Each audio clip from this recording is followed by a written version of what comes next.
ईंट से ईंट बजा डालो, क्यों बचे हैं कई मकान इस देश में, ऐसा करो सबको जला डालो। दोस्तों, इस देश में जिसे हम शान से फोर्थ पिलर ऑफ डेमोक्रेसी कहते हैं, संविधान का मुख्य अंग कहते हैं, इस देश की पत्रकारिता, वो पत्रकारिता कहती नहीं करती है, वो बताती नहीं जलाती है। दोस्तों, कोई और क्या हमें लड़वाएगा, कोई सरकार क्या ही हमारे देश के युवाओं का ध्यान नौकरी और नंबर से हटाएगी, जब उससे पहले देशभक्त पत्रकार जो बैठे हुए हैं।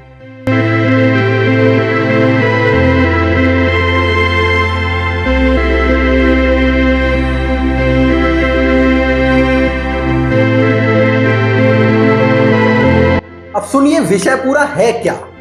ये कहानी, ये मुहावरे में अपने गुरु समान बड़ों के लिए क्यों कह रहा हूं। दोस्तों, बहराइच की हिंदू लड़के की मौत की आग और दंगों की गर्मी अभी शांत भी नहीं हुई थी कि हमारे देश के पत्रकार रात के 9 बजे के अपने आग लगाओ सब कुछ जलाओ नाम के प्रोग्राम्स में अपनी भड़काऊ स्क्रिप्ट और बिना सर पैर का ज्ञान लेकर बैठे। और क्या क्या कहा गया ये देखिए कि मृतक हिंदू लड़के को करंट लगाया गया, उसके नाखून उखाड़े गए, तालिबानी सजा दी गई। दोस्तों, जब बहराइच पुलिस को ये सब के बारे में पता चला तो हालात इतने नाजुक है कि उन्हें सफाई देनी पड़ी कि सिर्फ गोली लगने से हत्या हुई है, इसके अलावा न नाखून उखाड़े गए और ना ही करंट दिया गया।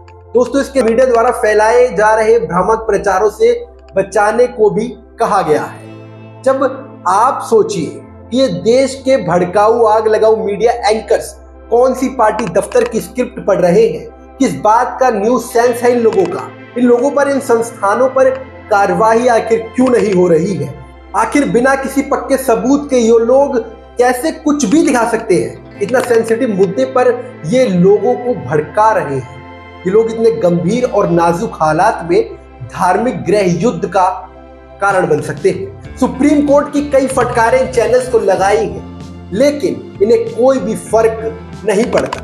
सुधीर चौधरी तो ना जाने इस देश को कहां लेकर जाना चाहते हैं। और दूसरा ये कि सभी मीडिया संस्थानों के इनके मेकअप से लदे पदे एंकर्स को खबरों की सच्चाई और वास्तविकता से कोई लेना देना है भी या नहीं। ये सिर्फ मिर्च मसाला कितना है और कितना लगाया जा सकता है, इस पर ध्यान दिया जा रहा है। इस घटना के हालात ये थे कि मौत के अगले दिन सबके साथ 5,000 की भीड़ आग बबूला और गुस्से से भरी पड़ी थी, जो बड़ी मुश्किल से शांत हुई। हालात उससे काफी अलग दिखाई गई। आग का तांडव हुआ, घर जलाए गए, गाड़ियां जलाई गई, दुकानें जलाई गई, लेकिन उस आग को शांत हुए कुछ टाइम नहीं हुआ था कि ये लोग अपने काम में फिर से लग गए। दोस्तों, ये खबर कल जब सबने इनके शोज में देखी होगी तो हर हिंदू को गुस्सा आया होगा, क्योंकि ये हिंदू मुस्लिम का टॉपिक सब लोगों को अंदर तक हिट करता है। हर दिन ये लगता है इस धर्म का तो आतंक बढ़ता जा रहा है।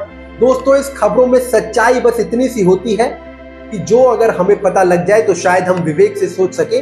जैसे मैंने खबर सुनी कि राम गोपाल की मुस्लिम शख्स ने गोली मारकर हत्या कर दी। क्या हिंदू अपना जुलूस भी नहीं निकाल सकते इन इलाकों से? लेकिन जब मुझे ये पता लगा कि राम गोपाल को भीड़ ने उकसाया, उसने दूसरे धर्म के घर के ऊपर चढ़कर उसकी छत तोड़ी, उसका झंडा गिराया और उनके बीच गोली चली, उसमें मौत हुई, तो दोस्तों इसमें हम ज्यादा बेहतर समझ सकते हैं कि दोनों ओर से शुरुआत हुई वर्चस्व की लड़ाई थी, जिसमें इस हिंसा को जन्म दिया और जिसका निवाला राम गोपाल बना। जिस शख्स ने गोली मारी उसे सजा हो, कड़ी से कड़ी हो। लेकिन बात इस सोशल मीडिया के दौर में ये है कि हमें आधी अधूरी कहानी सुनाकर अपने राय व्यक्त करने का और तुरंत गुस्सा आने की आदत डाली जा रही है। दोस्तों, इसे ही ब्रेन वॉश कहा जाता है, जो ये नेता हमारे साथ करते हैं।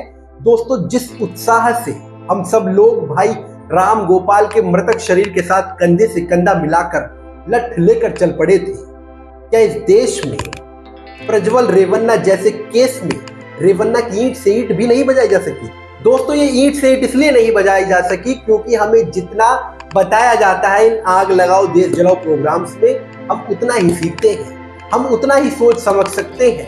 कहीं रेप होता है तो हम उसे रोज का काम समझकर इग्नोर कर देते हैं, जबकि हमें इन मुद्दों पर ईंट से ईंट बजानी चाहिए। बहराइच के मुख्य आरोपी को सजा मिले ये मांग है, लेकिन सजा इन मीडिया संस्थानों के एंकरों को भी मिले जो बिना सिर पैर की खबरें सुना रहे हैं। दोस्तों, वक्त लगता है ऐसे आशियां बनाने में, यूं जलकर उनकी कीमत नहीं समझी जाती। ये खबर हमने दिखाई, आप डंडा उठाने के लिए हाथ उठाएं ना उठाएं, लेकिन कमेंट के लिए अपना हाथ जरूर उठाएं और इन खबरों के परिणाम के बारे में जरूर लिखें। इन एंकरों की ये हरकत देश में क्या करवा सकती है। इस खबर में इतना है। उम्मीद करता हूं आपका दिन अच्छा रहे। बार बार मिलते हैं अगली खबर में, तब तक के लिए दीजिए मुझे इजाजत। नमस्कार।